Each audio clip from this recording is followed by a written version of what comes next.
Hi friends, welcome to Renna Samayal. இன்னைக்கு என்ன சமையல் பார்க்க போறோம்னா ரோட்டு கடை பச்சை பட்டாணி மசாலா சுண்டல் தான் பார்க்க போறோம். இது ரொம்ப சுவையா இருக்கும்.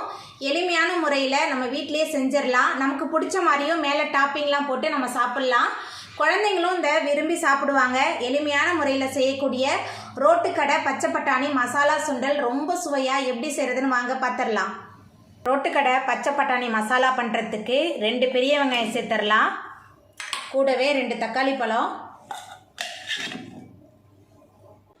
கொஞ்சமாக இஞ்சி சேர்த்துக்கலாம், 15 பல் பூண்டு எல்லாத்தையும் சேர்த்துட்டு நம்ம அரைச்சிட்டு வந்துடலாம்.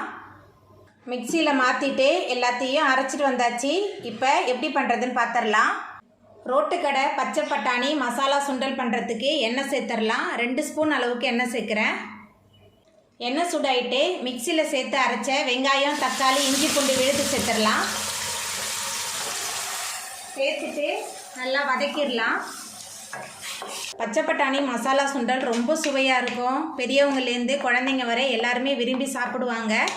வெங்காய விழுது, தக்காளி விழுதெல்லாம் சேர்த்துட்டு நல்லா வதக்கிடலாம். மிக்சியில் சேர்த்து அரைச்ச வெங்காய விழுது, தக்காளி விழுது, இஞ்சி பூண்டோட பச்சை வாசனை போகணும். இந்த மாதிரி அரைச்சி சேர்க்கும்போது தான் நல்ல சுவையாக இருக்கும். இப்போ இதில் மசாலா தூள்லாம் சேர்த்துக்கலாம். 1.5 டேபிள் ஸ்பூன் அளவுக்கு தனி மிளகாய் தூள் எடுத்திருக்கேன். உங்கள் காரத்துக்கு தகுந்த மாதிரி நீங்கள் சேர்த்துக்கோங்க. அதுக்கப்புறமா மஞ்சத்தூள், சோம்புத்தூள் சேர்த்துக்கலாம். கூடவே கொஞ்சமாக உப்பு சேர்த்துக்கலாம். சேர்த்துட்டு எல்லாத்தையும் நல்லா வதக்கிடலாம். மசாலா தூள், தக்காளி விழுது எல்லாமே சேர்ந்து நல்லா கலந்து வதங்கணும். அப்போ தான் நல்ல சுவையாக இருக்கும். நல்லா வதக்கிடலாம். எல்லாத்தையும் சேர்த்துட்டு மசாலா, உப்பு எல்லாத்தையும் சேர்த்துட்டு நல்லா வதக்கியாச்சு. இப்போ இதில் நம்ம வேக வச்ச பச்சை பட்டாணி சேர்த்துடலாம். பச்சை பட்டாணி முதல் நாள் இரவே ஊற வச்சு வேக வச்சுருக்கேன்.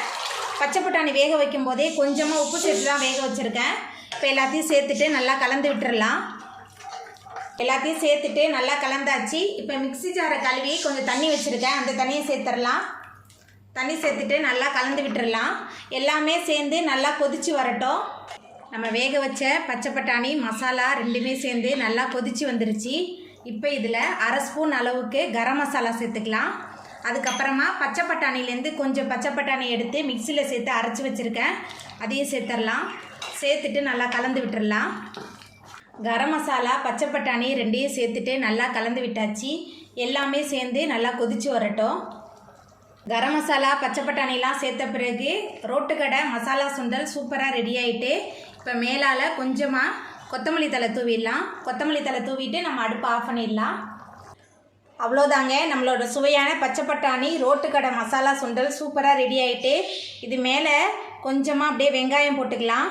அதுக்கப்புறமா வீட்லேயே ரெடி பண்ண புளி சட்னி,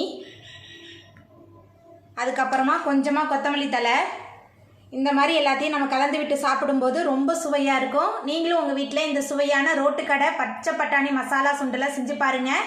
இந்த வீடியோ உங்களுக்கு பிடிச்சிருந்தா லைக் பண்ணுங்கள், ஷேர் பண்ணுங்கள், கமெண்ட் பண்ணுங்கள், சப்ஸ்கிரைப் பண்ணுங்கள். அப்படியே பக்கத்தில் உள்ள பெல் பட்டனை கிளிக் பண்ணிடுங்க. நன்றி.